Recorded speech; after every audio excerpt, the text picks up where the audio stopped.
آپ تمام حضرات کی طرف سے صاحب خانہ کی خدمت میں مبارکبادی پیش کرتے ہیں اس دعا کے ساتھ کہ اللہ تعالیٰ آپ کو سلامت رکھے اور مکہ اور مکی دونوں کی حفاظت فرمائے اور دونوں کو سلامت رکھے۔ دوسری بات تو یہ ہے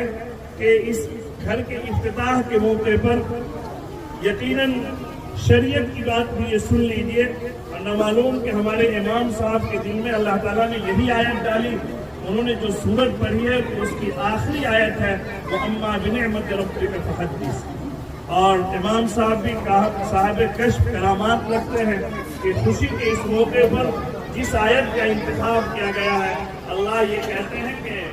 آپ کو آپ کے رب کی طرف سے جو نعمت کی گئی ہے اس نعمت کا اظہار کیجیے۔ اگر اللہ تعالیٰ نے کسی کو دولت دی ہے تو وہ دولت آپ کے بدن پر، وہ دولت آپ کے رہنے میں، وہ دولت آپ کے کھانے میں اللہ کی اس نعمت کا اظہار ہونی چاہیے۔ اللہ تعالیٰ نے قرآن کریم کے دوسرے آیت کے اندر کہا ہے کہ جب آپ اس کا اظہار کریں گے اور اللہ کا شکریہ ادا کریں گے تو اللہ آپ کو اس نعمت میں اور اضافہ کر دیں گے، لیکن اگر آپ ناشکری کریں گے تو اللہ گھٹا دیں گے۔ یہ اس خوشی کے موقع پر میں یہ سمجھتا ہوں کہ انہوں نے اللہ کی اس دولت کا شکر کا اظہار کیا ہے کہ اللہ نے مجھے کوئی چیز دی ہے تو سب سے پہلے والد کا حق ہے، اور انہوں نے والد کے صحت و سلامتی کے لیے، عافیت کے لیے، سکون کے لیے انہوں نے عالیشان گھر اور مکان بنایا ہے۔ اللہ تبارک و تعالیٰ ان کو خوب برکت عطا فرمائے۔ دوسری بات اور وہ یہ ہے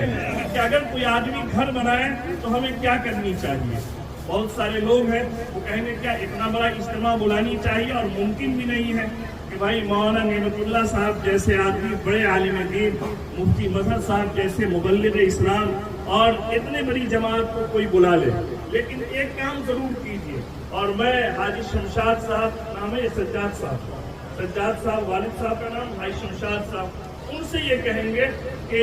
نبی کریم صلی اللہ علیہ وسلم پر ہم سب مل کر کے ایک مرتبہ درود شریف کر لیجیے،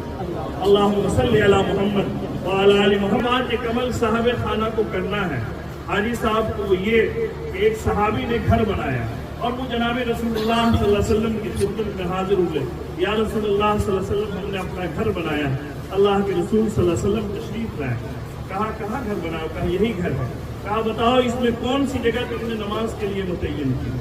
میں وہاں 2 رکعت نماز پڑھ دوں۔ رسول اللہ صلی اللہ علیہ وسلم کے اس عمل سے یہ پتہ چلتا ہے